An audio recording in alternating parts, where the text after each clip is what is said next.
agora chegou a hora de nós falarmos sobre educação financeira.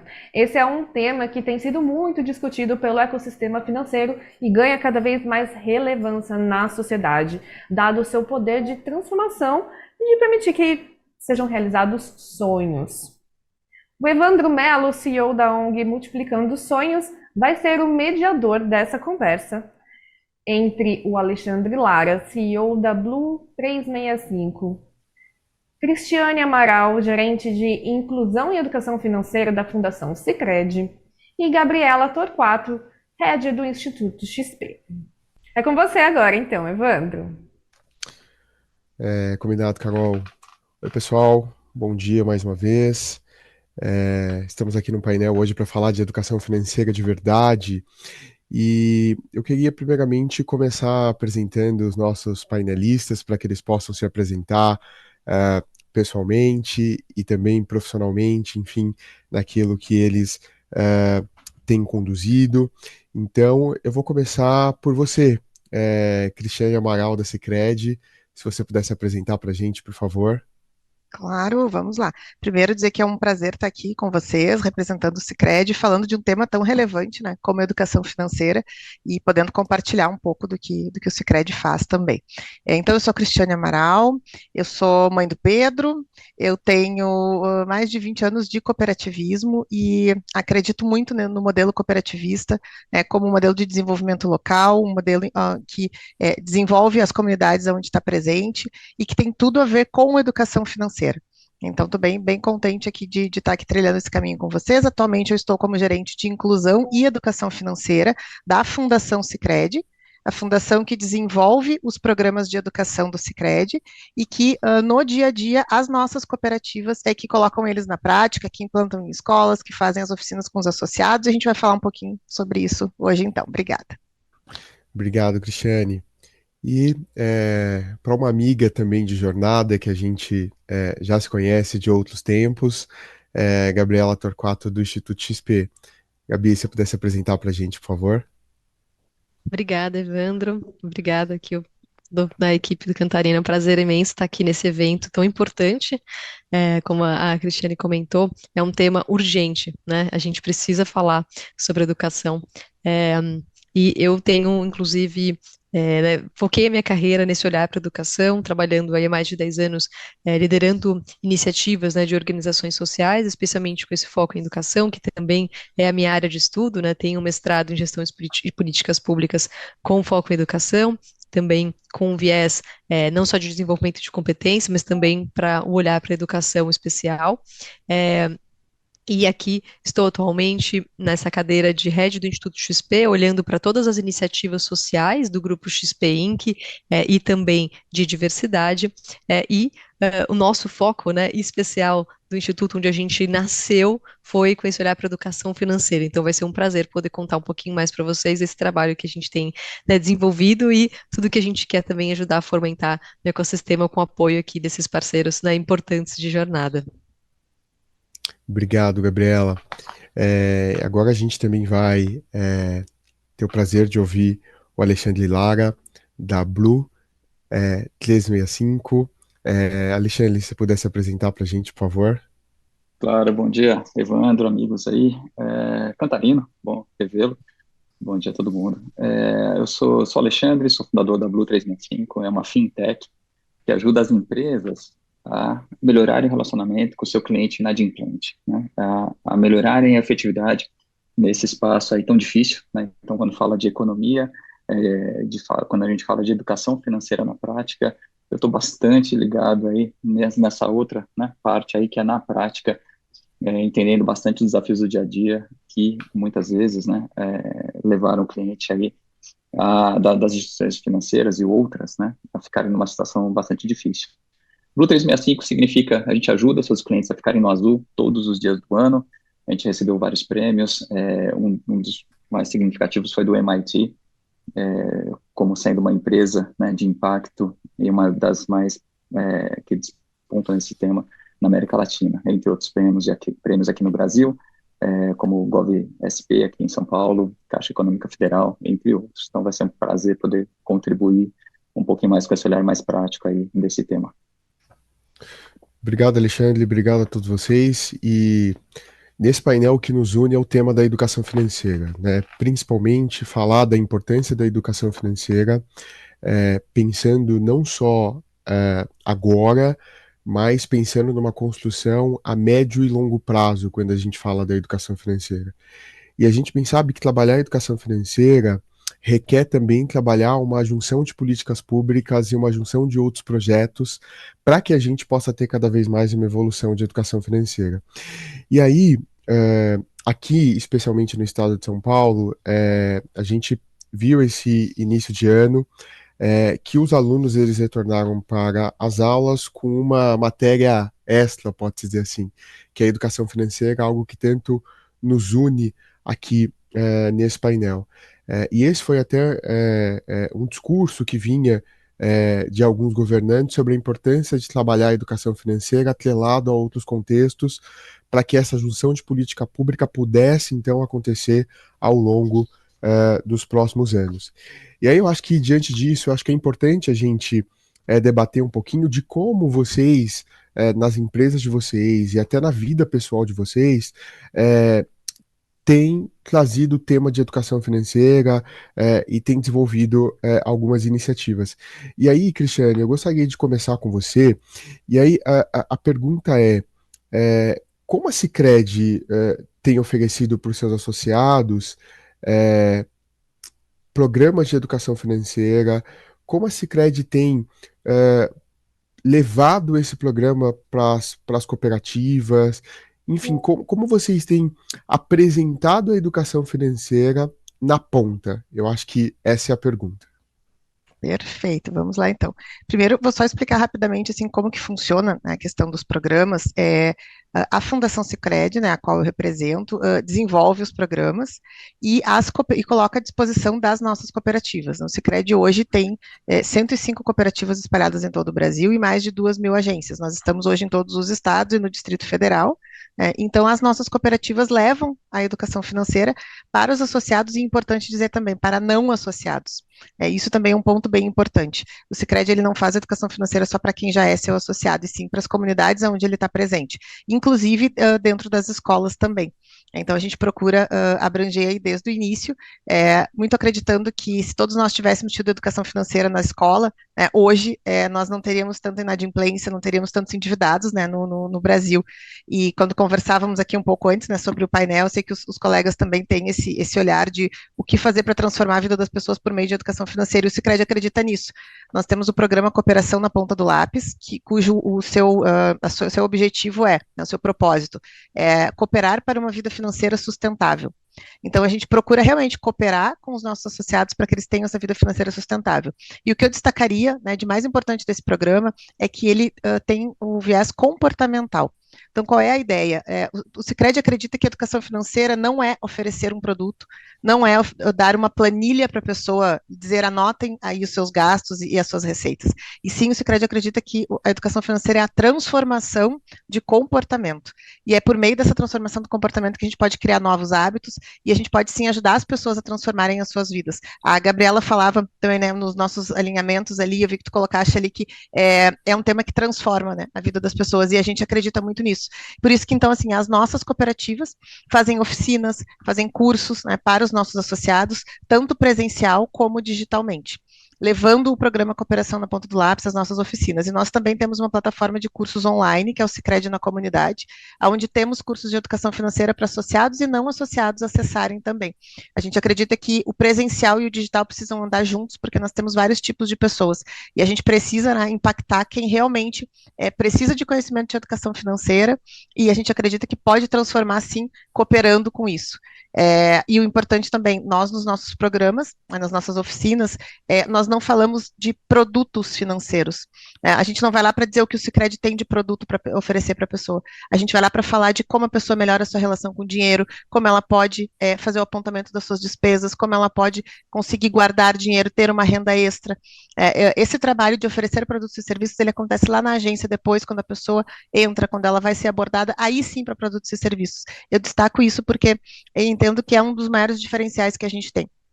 A gente está preocupado realmente com a pessoa, né, com a transformação da vida dela, e não com vender produtos. E você trouxe, Cristiano, eu acho que um ponto ao mesmo tempo sensível, né? Quando a gente fala assim, como levar a educação financeira, seja para os associados, não associados, seja para a escola, seja para a comunidade, sem possivelmente influenciar na compra de um produto da sua própria instituição, né? Porque a gente sabe que esse é um dos grandes pontos ali de cuidado que precisa se ter, porque às vezes quando você está levando educação financeira, um viés que as pessoas têm é que também se está levando um produto, né? Como se fala muito no mercado financeiro, uma venda casada, né? Abrindo aspas aqui, né? Estou levando a educação financeira, mas estou levando um produto. E que bom que vocês têm essa preocupação de levar a educação financeira sem levar esse viés do produto, que acredito que isso traga até para vocês mais clientes no sentido de eu estou levando a educação financeira e paralelamente, consequentemente a esse movimento de educação financeira, talvez esse cliente, esse associado, possa vir buscar de forma independente, correto? Isso é perfeito, é exatamente esse nosso pensamento. Evandro, eu acho que, por sermos uma instituição financeira cooperativa, a gente tem muito forte a atuação econômica e social. Quando a gente fala atuação social, a gente está falando de desenvolvimento social das pessoas. E a gente está falando em levar o tema educação financeira e capacitar as pessoas. Quando a gente fala do lado econômico, sim, temos produtos e serviços. A gente acredita que se eu melhoro a minha relação com o dinheiro, sim, eu vou precisar de produtos e serviços. E o Sicredi vai estar ali para essa necessidade da pessoa, para essa necessidade econômica. Mas a gente consegue fazer essa distinção, acredito que muito por ser realmente, né, uma instituição financeira cooperativa, as pessoas entenderem. E só para fechar aqui, tem casos muito interessantes que a gente escuta de trabalhos que são feitos em empresas, com os funcionários de empresas, oficinas de educação financeira, que ao final o nosso colega do Sicredi é abordado pelas pessoas e as pessoas dizem o seguinte: nossa, eu achei que no final da palestra vocês iam me passar algum formulário para eu assinar para comprar algum produto. Eu estou aqui admirado que vocês não fizeram isso. Então, isso nos mostra que a gente está no caminho certo. Né? E deixando bem claro, não é que são duas coisas complementares, mas o que a gente acredita é que não adianta oferecer o produto se a pessoa não está capacitada, se ela não tem condição de decidir, por exemplo, se ela pode adquirir aquele crédito, se ela não vai, daqui a pouco, estar endividada. A gente acredita muito na orientação financeira que as nossas agências fazem também. Então, se o Evandro participou de uma oficina e ele for procurar uma agência do Sicredi, ele é nosso associado, o nosso gerente de lá vai fornecer uma orientação financeira para ele também. Vai procurar qual é o melhor crédito para ele, qual é o melhor investimento, enfim, mas entendendo aquele momento de vida dele.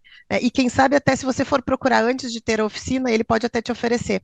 Olha só, acho que seria legal, a gente vai ter uma oficina de, por exemplo, organização financeira. Você gostaria de participar? Vai lhe ajudar para organizar melhor as suas finanças, enfim. A gente procura fazer um trabalho muito coordenado com as nossas agências, né, no sentido de educar e orientar financeiramente para atingir o nosso objetivo. Obrigado, Cristiane. E que bom, porque você trouxe um ponto muito importante, que é o ponto assim, momento de vida. Às vezes, quando as pessoas falam, existe investimento certo e investimento errado? Não existe investimento certo e investimento errado. A gente sabe que existe investimento que vai ter mais risco, menos risco, mas que existem investimentos que vão fazer sentido para aquele seu momento de vida. E aí, Perfeito. diante disso, eu acho que um ponto muito importante também é que quando a gente está falando de educação financeira, a gente está falando muito mais de comportamento do que falando da educação financeira em si, do que falando do recurso financeiro em si, né? É as nossas mudanças de atitude, né? E a gente sabe que dentro da educação financeira, dentro do viés comportamental, a gente traz alguns comportamentos, até no livro Rápido e Devagar do Daniel Kahneman, para quem aqui não teve o prazer de ler, que leia um pouquinho dos vieses que a gente traz dos nossos avós, enfim, vieses comportamentais. E aí, Gabriela do Instituto XP, eu queria entender um pouco mais sobre como o Instituto tem se preparado e pretende atingir uma meta que foi muito colocada para o mercado, foi muito exposta para o povo brasileiro sobre a meta de alcançar 50 mil atendidos por meio da educação financeira. 50 milhões atendidos, desculpa, por meio da educação financeira. É uma proposta ousada, mas para o tamanho do nosso país, que a gente está falando de quase 210 milhões de brasileiros, a gente sabe que é uma proposta ousada, mas ousada com propósito, né? Como a gente bem disse ali no início, educação financeira é para transformar a vida das pessoas, então transformar e impactar por meio da educação financeira, Gabriela. Perfeito. É isso mesmo, Evandro. É uma meta que, né, muita gente questiona, poxa, 50 milhões, mas esse é só o começo, porque a gente acredita que a gente precisa chegar em todos os brasileiros e brasileiras, justamente porque a educação financeira é para todos, e essa é a primeira barreira que a gente quer quebrar. Né? Infelizmente, quando as pessoas pensam em educação financeira, ainda tem um grande tabu. Né? Falar de dinheiro é um grande tabu no Brasil, infelizmente, ainda, né? Não é uma conversa de bar, não é algo que você conversa dentro de casa, com amigos, né? Não é à toa que, né, demorou-se muito tempo para a gente descobrir diferença salarial de pessoas, né, de gênero, porque não se discutia o assunto, né? Não se abria. Então, é um tema que a gente precisa quebrar esse tabu primeiro. E a gente diz, né, desmistificar o que é educação financeira, mostrar que não é investimento. Né? E muita gente, infelizmente, pensa, poxa, é investimento, eu não tenho dinheiro, eu mal estou conseguindo pagar as contas, então isso não é para mim. Isso é para quem é rico. E é justamente o contrário. Né? Infelizmente, quem às vezes mais acha que a educação financeira não é para ela é quem mais precisa. Então, a gente tem um pilar muito importante do nosso trabalho que a gente chama de sensibilização, que é justamente quebrar, né, essa barreira, mostrar o que é educação financeira, que ela é muito mais, né, do que investimento, e trazer esse olhar de cidadania financeira, que é o olhar que a gente trabalha, né, para mostrar que a educação financeira ela é uma ferramenta de empoderamento. É aquilo que é a ferramenta que você precisa ter na sua mochilinha da vida, né, para conseguir lidar melhor com as situações. Afinal, todo mundo vai ter que pagar boleto. Né? Se você ainda não paga hoje, você ainda vai ter que pagar. E a gente tem visto, né, que justamente cada vez mais cedo as pessoas começam a ter contato com isso, porque independente da idade, a pessoa já acompanha as dificuldades dentro de casa, muitos começam a trabalhar, né, ainda em idade escolar, então precisa aprender, né, a mexer com essas ferramentas para conseguir tomar melhores decisões para construir a sua vida. Né? Então, a gente trabalha a educação financeira nessa ótica de, como a Cristiane bem disse, né, muito mais essas competências socioemocionais, essa mudança de mentalidade, né, e você citou também o livro, né, Evandro, é isso, não é só você quebrar, ter consciência dos vieses que você acaba às vezes caindo, mas também entender que outras competências socioemocionais e mudanças de mentalidade são importantes para que você possa usar as decisões financeiras a seu favor para escolher a vida que você quer para si. E escolher, infelizmente, é um grande privilégio no Brasil ainda, né? Escolher é um privilégio. Muita gente não tem a oportunidade, né, de poder fazer escolhas. Acaba tendo que lutar ali, né, com o que tem. E, né, a gente tem a maior parte da nossa população hoje ainda lutando para sobreviver, para pagar as contas básicas, para conseguir pagar a sua alimentação, a sua moradia, né? Então, como a gente mostra que a educação financeira vai te ajudar, independente da sua situação financeira, ela é para todos nós. Né, e são essas competências que vão ajudar desde a gestão, né, das finanças pessoais, o orçamento familiar, mas até esses comportamentos do dia a dia, né, essa forma de tomar decisão, de olhar para o futuro, para que assim você tenha aí mais ferramental e melhores condições de escolher, né, a vida que você quer para si de uma forma mais intencional, né, sabendo que é isso, independente da situação, isso é possível. Então, esse é um primeiro bloco que a gente trabalha muito aqui no Instituto XP, que é o bloco da sensibilização. E aí sim, a gente entra na capacitação, que é dar as ferramentas para que a pessoa consiga desenvolver isso. E como, né, a Cristiane muito bem falou, não tem nada a ver com os produtos financeiros da organização, né? Inclusive a gente tem isso, uma marca bem separada, né? Não mistura, né, essas conversas, até porque a gente tem aí o perfil que a gente olha para o Instituto nem é o perfil, né, foco aqui das marcas do nosso grupo. Então a gente junto com outras, né, empresas que a gente tem no nosso grupo focadas em educação, como a Infomoney, como a XP Educação, que é a nossa universidade, a gente quer dar o ferramental para o desenvolvimento. Então, esse olhar, como eu bem, né, já falei, competências socioemocionais, começar da base. Por isso que desde criança a gente olha, e esse é o nosso foco, levar a educação financeira para todas as salas de aula do Brasil, para que desde pequeno essas competências sejam desenvolvidas e assim a gente consiga, primeiro, aumentar essa taxa de sucesso, né, porque quanto antes você entra em contato, né, com esse desenvolvimento da competência, você tem mais aí elasticidade para conseguir mudar o seu comportamento e esse comportamento de fato acontecer, né? Senão, quando você é adulto, você ouve uma palestra, amanhã você já esqueceu e já está fazendo tudo errado de novo. Quando você é criança, você consegue aumentar as chances, né, de manter esse comportamento, mas também para evitar que a gente tenha essa bola de neve que a gente tem hoje no Brasil, com não só, né, aí uma quantidade absurda das famílias endividadas, né, mais de 70% das famílias endividadas, mas também a gente já tem aí 46% dos jovens inadimplentes, não estão nem mais endividados, já inadimplentes. Então você É tem um 12 milhões de susto, pessoas, é um exatamente. susto saber que a gente tem essa quantidade de jovens É, inadimplentes, mas o que os une, talvez, né, Gabriela, seja a falta da educação financeira, né? Seja a falta de entender um pouco mais sobre como gerir os seus recursos. exatamente.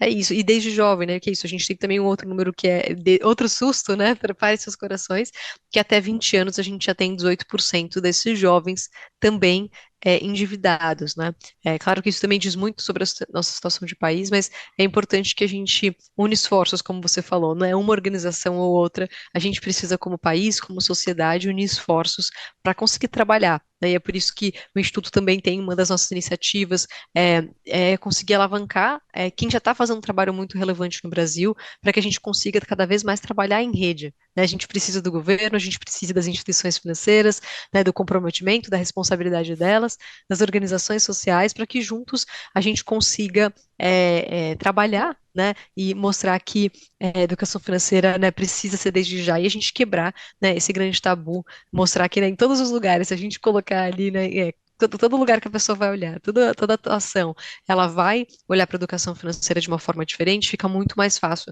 né, da gente ter abertura, e esperamos que daqui a 10 anos contem essa história e falem, não, que absurdo, como assim não ensinava educação financeira desde criança, né? A pessoa saía da escola, da faculdade sem saber cuidar do seu dinheiro, né? Então, a gente espera que essa história possa ser contada daqui a alguns anos. Perfeito, Gabriela. Eu costumo dizer que melhor do que chegar é, no final, chegar lá no caminho de chegada, é deixar um caminho muito bem pavimentado para gerações que virão. Porque quando a gente se planta uma árvore, talvez você, talvez a Cristiane, talvez o Alexandre, a gente não vai usufruir da sombra dessa árvore, mas com certeza alguém vai e vai lembrar que alguém precisou plantar, né, essa árvore para que a gente então pudesse usufruir disso. E você trouxe um ponto muito importante, que inclusive a gente também trabalha muito isso na Multiplicando Sonhos, que é levar a educação financeira, a gente fala rasgado, é levar a educação financeira para que os jovens passem menos perrengues no final do mês. Porque para essa população não sobra dinheiro no final do mês, muito pelo contrário, falta.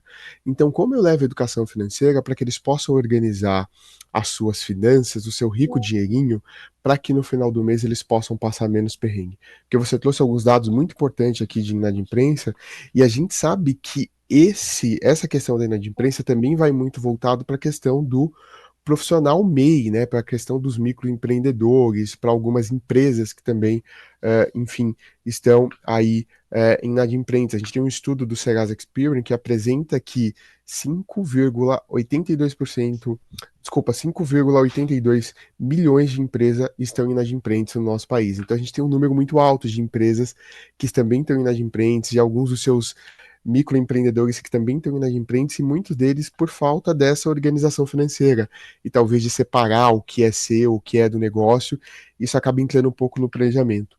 E aí, Alexandre, a pergunta que eu faço é: como você trabalha diretamente com esse público, né, que está inadimplente, é, você tem percebido que as iniciativas, ações de educação financeira, elas de fato têm contribuído para mitigar esse problema? Elas estão trazendo benefícios a curto prazo e a médio prazo para essas pessoas que estão inadimplentes? Legal, Evandro.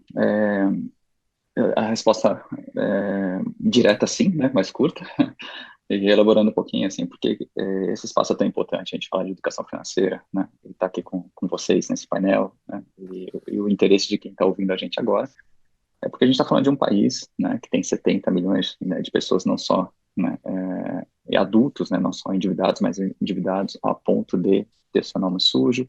Se a gente fala de inadimplência de uma forma mais generalista, a gente está falando de mais de 100 milhões de pessoas, entre eles muitos microempreendedores. Então, olha o impacto social disso, né? E esse espaço é tão importante. Eu compartilhar aqui um pouco de uma experiência de ter trabalhado no país desenvolvido, né? Então, trabalhei sempre nessa área de gestão, né? E as ineficiências envolvidas, e e a relação com essas pessoas que chegam, né, ao momento de inadimplência. Tive a chance de trabalhar, né, 4 anos na Inglaterra, em Londres, e lá não é diferente, né? Então, assim, existe essa problemática e as pessoas, né, têm a sua dificuldade em si. Mas por que para cá, para a gente é tão importante? Né? Porque a gente tem uma educação média baixa, né, relativamente baixa. Então, falar de uma forma mais preeminente, né, com essa abertura, com essa ênfase toda, é tão importante. Você lá, multiplicando sonhos, trabalha no ensino médio público e sabe o impacto que você tem nos jovens, né? Então, a resposta direta é sim, claro que tem um efeito, e ele é muito forte. Gostei da tua imagem, né, das árvores e da sombra, né, criada aí para o que vem por aí, né? Mas, assim, um pouco do dia a dia, mais prático um pouco, né, de como eu vejo essas coisas acontecendo. É interessante, porque uma coisa que eu não faço, né, no nosso dia a dia, eu não posso falar de educação financeira. Olha que, né, que antagônico isso. O nosso público foge do termo educação financeira. Ele não quer ser educado, é complicado. Imagina, né, um público médio, brasileiro médio, nem, né, matemática, direito teve. Você fala educação financeira, ele foge. Então, a gente precisa achar, né, dentro dessa temática, quais são as ferramentas mais funcionais, né, mais sutis, de educar, de proporcionar uma ferramenta, instrumentalizar as pessoas no dia a dia, sem falar, né, de uma forma mais dogmática, né, mais acadêmica, de educação financeira. Então, esse é um grande desafio, né? Mas, na prática, a gente vê que isso tem muito efeito, né? E uma das coisas que vocês tocaram aí também é a parte comportamental, né? A Gabriela falou um pouquinho, né? A Cris também, da relação das pessoas com o dinheiro, né?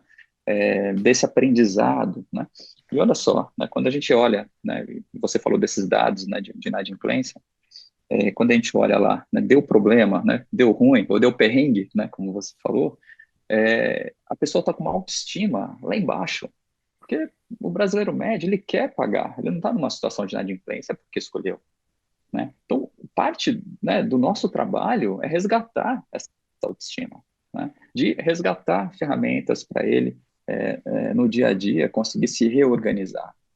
E o que é importante, né, Evandro, quando eu olho as motivações, e isso já vem um ímpeto aqui, né, de caramba, como tem espaço e oportunidade para a gente trabalhar, é que assim, né, você olha as motivações principais que levaram, né, a uma situação de inadimplência, são eventos não planejados, né? Então, perdi um emprego, evento de, né, uma situação de saúde na família, são os mais óbvios. Mas quando a gente começa a dissecar, entender um pouco melhor, inicialmente as pessoas olhavam, falavam, poxa, cabia, né, no meu orçamento, né? Eu cabia no meu bolso, o que eu estava aqui me obrigando, né, minha obrigação, o empréstimo, o produto que eu estava comprando de forma parcelada. Mas não consegui, né? Por quê? Às vezes ele emprestou o CPF, né, esse público, nosso público médio fala muito isso. Então, às vezes, não é nem a relação dele, né, com aquele produto, mas é o comportamento, né, e familiar. Você empresta o seu CPF para o vizinho que vai na loja, né, e toma um crédito no seu nome e depois desaparece, né? Ou você deixou os seus dados, né, à vista e alguém tomou posse dos seus dados e fez empréstimos no seu nome. Então, tem histórias aí cotidianas, né? Então, acho que a temática educação financeira é extremamente importante, válida e urgente, né? E eu só provoco aqui para a gente entender um pouco desse conceito, né? Porque ele tem que ser funcional, né? Ele tem que ser fã, né? Na medida do possível, mas ele tem que ser inclusivo, né? Para que ele seja instrumental. Perfeito, perfeito, Alexandre. Só fazendo aqui um parênteses muito rápido, eu conheço uma família de advogados que eles atendem em diversos estados do país e uma vez ele brincou comigo, ele falou assim, ele falou, Evandro, você sabia que as pessoas que mais me pagam em dia são as pessoas mais humildes, que têm o prazer de ir lá e fazer o pagamento em dia? Ele falou assim que raramente ele tinha qualquer tipo de enfim, dor de cabeça com as pessoas mais humildes que pagavam ele em dia, né? Então elas se organizavam para ir lá pagar e faziam um planejamento em cima dessa dívida que haviam contribuído, enfim, que haviam obtido com o advogado. Então é só um parênteses aqui para contribuir. E aí eu queria trazer um pouco também do que a gente está se propondo no painel, que é falar da resolução conjunta do Banco Central junto com o Conselho Monetário Nacional, né, que votaram no início do ano uma obrigatoriedade para que as instituições financeiras e instituições autorizadas pelo Banco Central possam aí então ofertar iniciativas, ações de educação financeira. E aí, Cristiane, eu volto para você. Como o Sicredi viu essa resolução conjunta do Banco Central, que vem muito numa linha de inclusão financeira, né? E o Banco Central tem uma linguagem que eles utilizam que é cidadania financeira. Você levar educação financeira para que você possa formar o cidadão e ele então ter consciência em relação à sua vida financeira. E como você bem apresentou aqui no início, a gente sabe que o Sicredi já está aí há um bom tempo fazendo muitas ações, fazendo muitas iniciativas de educação financeira.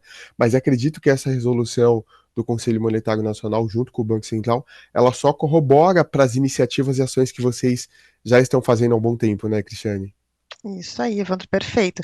Em termos de realizar ações, em quantidade de ações, a gente vem numa jornada, né, muito bacana, aí desde lá de 2014, 2015, e intensificando. O ano agora, juntando a Semana NF de 2009 e desculpa, de 2022 e a de 2023, né, a gente foi responsável por 65% das ações feitas pelas instituições financeiras do mercado nacional, né? Legal, Mas parabéns. obrigado, obrigado. E isso, assim, o que a resolução traz não só a quantidade, né, mas a necessidade de mensuração também, né, de acompanhar, de o que está acontecendo na vida dessas pessoas, que impacto que está tendo, porque realmente não é só a gente colocar as oficinas, né, à disposição ou colocar um curso na internet e achar que está fazendo a nossa parte. A gente, como instituição, também precisa mensurar, precisa ver qual é o impacto que está tendo na vida dessas pessoas. A resolução fala muito, né, da gente acompanhar, de termos uma política. Então, nós organizamos a nossa política também, né, que está em trâmites de aprovação, mas que a gente possa, então, fazer um controle ainda mais eficaz do que já era feito.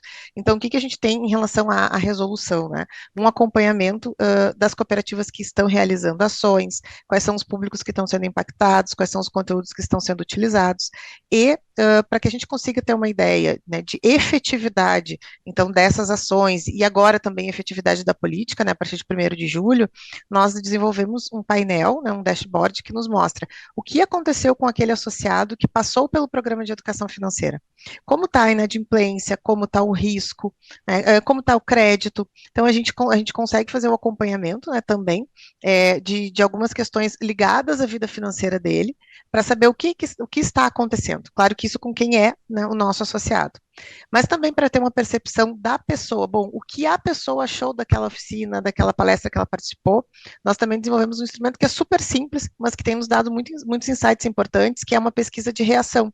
Então, ao final da oficina, seja ela digital ou presencial, a pessoa tem a oportunidade de responder uma breve pesquisa de reação para ver, bom, como é que ela está saindo daquele momento? Ela acha que aqueles conteúdos foram importantes, vai fazer diferença na vida dela, ela recomendaria, né, para um familiar, para um amigo, enfim. E a gente tem tido coisas bem interessantes ali, feedbacks bem importantes, assim, unindo, né, esses dois instrumentos. E o que a gente vai fazer agora sempre ao longo do tempo é evoluir. A nossa ideia é que nós possamos acompanhar, que nós tenhamos um índice de saúde financeira do nosso associado, que a gente possa fazer muito bem esse cruzamento entre o que a gente está ofertando de educação financeira e o reflexo que está dando na relação com os produtos e serviços financeiros, para que a gente possa, inclusive, calibrar o nosso programa de educação financeira. Hoje, ele é com base nas ciências comportamentais, a gente tem a professora Vera Rita de Mello Ferreira, que é uma referência, né, aí no Brasil e no exterior, Incrível. maravilhosa ela, né? Tive aula com ela, trabalhamos juntos em uma instituição. A Vera é demais, Ela é é muito uma maravilhosa, mestre. né? Ela é orientadora técnica do nosso programa, né? Mas o que a gente quer? A gente quer estar sempre evoluindo os nossos conteúdos também. E para isso a gente precisa saber qual é o impacto que está gerando nas pessoas. Então, esses painéis de controle, essas mensurações que a gente faz, essa pesquisa, estão dentro, né, do que traz ali a resolução e vão nos ajudar a melhorar cada vez mais o programa também. Perfeito. Você falou da professora Vera Rita, ela fala uma frase que eu gosto muito. Ela fala exemplos reais da vida real, né?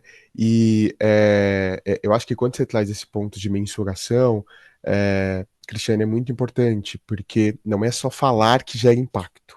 É você provar por meio do estudo, por meio da pesquisa, qual o impacto que isso está tendo na vida desse jovem, desse associado, dessa pessoa a curto, médio e longo prazo. É como a educação, que, né, a princípio a gente não enxerga ela como um investimento a curto prazo, mas ela é um investimento a médio e longo prazo, né, que está sendo feito na vida das pessoas.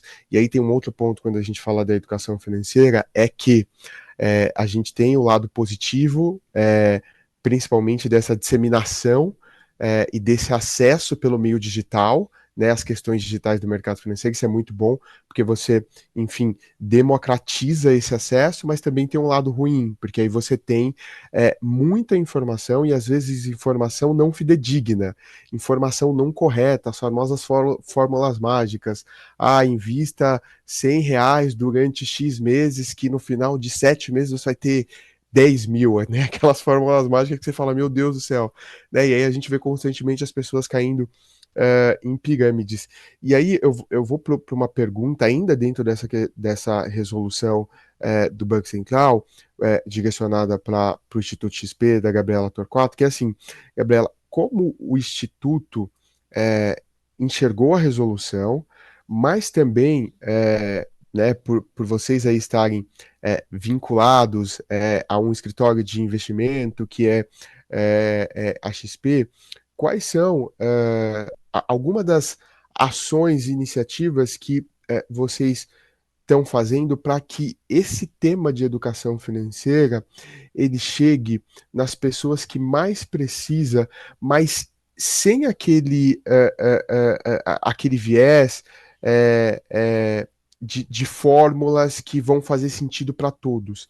Porque eu entro nesse ponto, né? A gente tem visto uma democratização por meio do acesso ao digital, mas a gente também tem visto do outro lado o quanto esse acesso excessivo gera uma desinformação. Então, ao mesmo tempo, você tem que primeiro desensinar o que estava errado e ensinar o correto. Então, como você enxerga tudo isso, Gabriela? Ainda mais que agora, como a Cristiane bem trouxe, se tem uma política a ser seguida para que a gente possa levar o tema de educação financeira. Hum.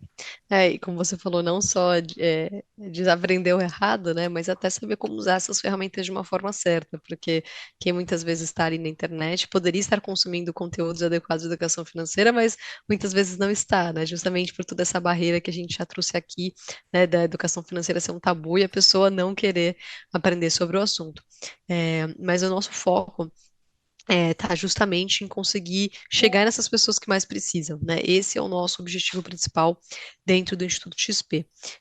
E para isso a gente tem algumas iniciativas próprias nossas, mas a gente também conta muito com parceiros, justamente porque eles já estão na ponta com essa relação de confiança, conhecendo muito melhor, né, esse público-alvo e são o melhor, né, canal para ajudar nessa tradução, né, da temática de uma forma que mais faça sentido, mais seja útil, né, para a realidade desse público que a gente está trabalhando. Então, os nossos parceiros são essenciais nesse processo, né, de disseminação e de capilaridade, né, nos nossos públicos-alvos, que são os grupos socialmente minorizados, né, a nossa prioridade. Mas também a gente tem um outro público que a gente foca muito, que são os professores. Como eu já disse aqui, né, a gente quer levar a educação financeira para todas as salas de aula do Brasil e a comunidade escolar como um todo é um parceiro muito importante, mas a gente acredita muito nos professores como um público muito essencial, porque eles fazem essa ponte, né, eles fazem essa tradução e a gente já tem dados que mostram que a educação financeira, né, traduzida, né, de uma forma bem empacotada, ela ajuda inclusive a reduzir a evasão escolar e a trazer a atenção dos alunos, principalmente quando a gente olha, né, justo nos anos finais do ensino fundamental e ensino médio, quando em geral, né, o jovem já está mais consciente dos desafios, muitas vezes financeiros da família, começa a ter que trabalhar, começa a entender, né, sentir as dores aí dos desafios, né, dos boletos para pagar, ou até mesmo de desejos, né, de querer começar a alcançar coisas, a sonhar, fica muito mais fácil de você trazer o aluno, a atenção do aluno usando a educação financeira. E ela pode ser adaptada para qualquer disciplina. Então, a gente tem materiais e planos de aula para o professor que dá educação física, história, biologia, português, né? Não é algo para o professor de matemática, ele é para todos os professores. Então, a gente tem todo um conteúdo voltado para a formação de professores e planos de aula, né, bem detalhados aí para todos esses anos, né, para todos os anos escolares, fazendo esse foco, né, com educação financeira. E a gente tem também claro, conteúdos para continuar a jornada desse aluno, né? Depois que ele sai da sala de aula, então a gente tem cursos EADs, temos também agora, além de cursos livres, é uma formação dentro também da nossa faculdade para ajudar o aluno nesse desenvolvimento, e temos também, claro, alguns conteúdos que a gente segue fazendo voltado para os nossos clientes, né? Como os nossos canais de informação, como a Infomoney, todos os conteúdos da Expert que também, né, são disponibilizados gratuitamente no online. Então, são processos muito importantes para a gente amarrar todo o ciclo, né, desde pequeno até adulto. E como a Cristiane bem falou, não adianta se a gente não tiver dados. Então, claro, além de todos os dados convencionais que a gente costuma acompanhar, de satisfação NPS, a gente também tenta fazer um acompanhamento do que a gente chama de delta, que é entender como estava a pessoa antes da nossa formação e após a formação, para a gente conseguir ver de fato, né, o que foi mudado. E a gente também já fez um estudo longitudinal com professores para acompanhar essa implementação na sala de aula e para também conseguir ter esse retorno para ir aperfeiçoando, né, os nossos conteúdos. E a partir disso a gente foi desenvolvendo novos materiais com base, né, nesses feedbacks. Então a gente tenta amarrar aí um pouco mais, né, para que esse fluxo seja muito bem desenvolvido e que, acima de tudo, a gente tenha essa mudança de comportamento, né? O Instituto é novo, a gente, ao contrário do Sicredi, né, a gente tem 2 aninhos só, estamos engatinhando, então nossa base ainda está evoluindo, então a gente espera que esses estudos, daqui a 5, 10 anos, a gente consiga ver,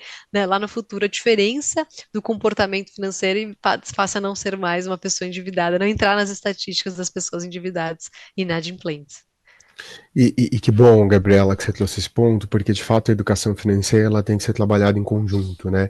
E quando você fala da questão de ter materiais para professor de educação física, professor de ciência, geografia, essa inclusive foi a proposta lá atrás, que a EF muito bateu alguns anos atrás, de levar a educação financeira de forma transversal, né? Isso veio junto na nova regra, né, da educação, enfim, para que a educação financeira fosse trabalhada de forma transversal, né? A IBCC veio com essa, que é a Base Nacional Curricular Comum, veio com essa ideia, né? Vamos trabalhar a educação financeira de forma transversal, porque ela vai ajudar, enfim, as competências desses alunos.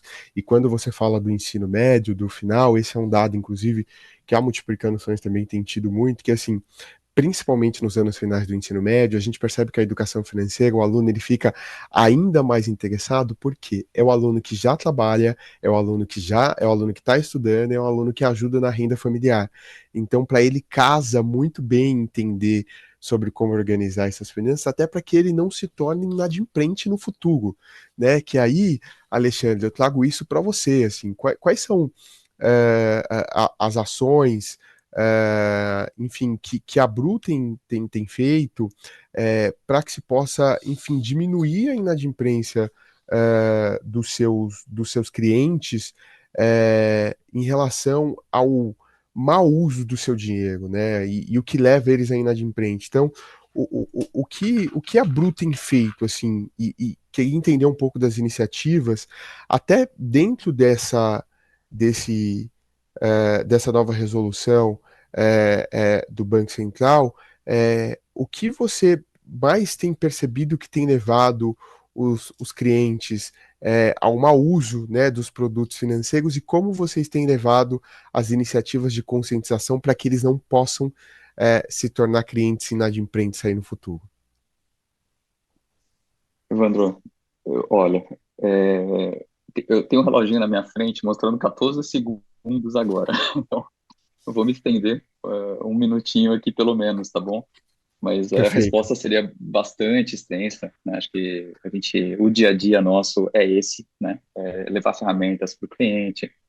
Eu falei na resposta anterior, né, sobre o quanto é importante a autoestima, para que ele entenda que ele está no momento, né, de inadimplência, entenda as causas que levaram a isso, mas mais importante do que isso, como sair e não voltar, né? Então, hoje tem tecnologia para isso, e a gente é uma empresa, né, de tecnologia, como eu me apresentei, e a gente se baseia O entendimento do comportamento, e vocês mesmos falaram, né, de ciências comportamentais, a gente é praticante, né, heavy user aí das técnicas todas, e a gente tem um banco de dados de quase 50 milhões, né, de pessoas inadimplentes. Então, o aprendizado, né, do comportamento é essencial, né, para que a gente aprenda e devolva, né, como insumos e práticas, né, e ferramentas para eles. Mas eu vou citar algumas aqui, né?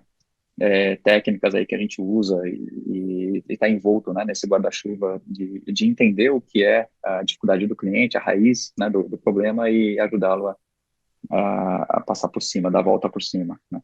Então, por exemplo, né, a questão do engajamento, né, inicial. Então, a gente tenta fazê-lo entender que ele está numa situação de inadimplência, que não era a querida por eles, né, claro, obviamente, e como se ele se reorganiza para sair disso. Né, um conceito interessante, assim, que a gente usa e é efetivo, é falar, olha, se você fosse comprar agora alguma coisa, vamos supor, R$ 1.000, tá? Você teria que se planejar para pagar esse novo produto, esse sonho. Então, vamos trabalhar isso aqui como sendo um sonho, né? Você também vai ter que tirar o dinheiro e se planejar para ter um dinheiro mensal para pagar esse tanto. Porém, é uma dívida, mas a gente tenta encarar isso como uma conquista, né? Então, você pagar, e para um público médio tem várias características em torno disso, então é limpar o nome, como vocês falaram, poder assumir um outro crediário, ter de novo um cartão de crédito, ter nome limpo, né? Então, assim, a gente faz, né, e trabalha para que ele entenda que é um produto, né, e tenta tangibilizar isso como um produto e os benefícios dele comprar de novo esse produto.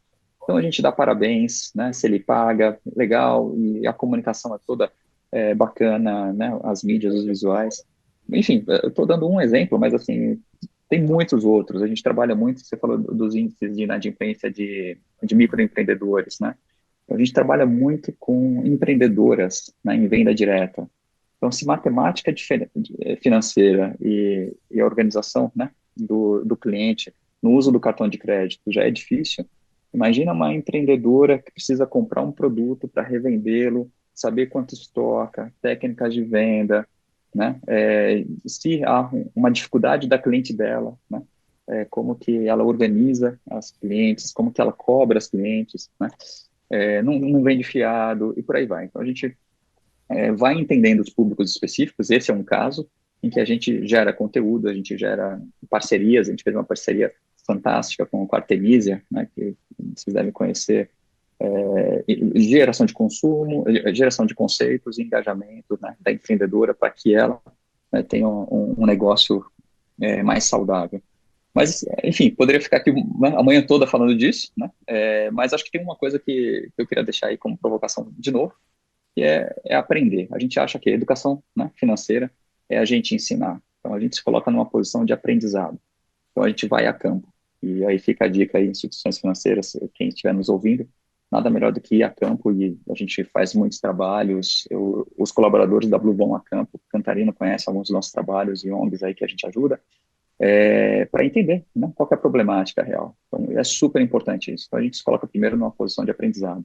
Então, o aprendizado a campo e o aprendizado das estatísticas todas, né, dos tantos dados que a gente tem aqui em volta. E, sem dúvida, os insights são absurdamente grandes e a gente coloca em prática no dia a dia. Então, para esses 10 segundinhos que eu tinha aí, foi uma resposta rápida. Perfeito, Alexandre. Aproveitar que você está aqui, então, vamos lá para sua mensagem final. O que você gostaria de deixar de mensagem final quando a gente fala de educação financeira? Um minutinho para a gente não estourar muito tempo aqui. Então, eu vou começar por você e depois eu passo também para Gabriela e para Cristiane. Acho que é isso, né? Um pouco a educação, na verdade, muitas vezes é você aprender, né? Você entender. E como professores, e alguns de nós somos aí, né? Eu também, a gente acha que a gente está sempre ensinando, mas ter esse ouvido atento é super importante, né? Para que a gente seja efetivo aí ao educar, né? E o segundo, né, take away aí é não usar a palavra educar. Nosso público detesta essa palavra. Então, a gente tem que buscar mecanismos, né, e ferramentas aí, embora educando, né, mas não dizendo que estamos fazendo isso. E realmente o público aí foge e o alcance acaba sendo menos efetivo. Obrigado, Alexandre. Gabriela, qual mensagem você gostaria de deixar quando a gente fala de educação financeira e inclusão financeira para as pessoas que estão nos assistindo ou que no futuro irão assistir esse painel?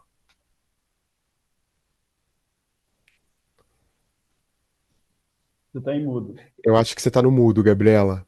Eu acho que você está no mudo, a gente não está te ouvindo. Ah, perdão.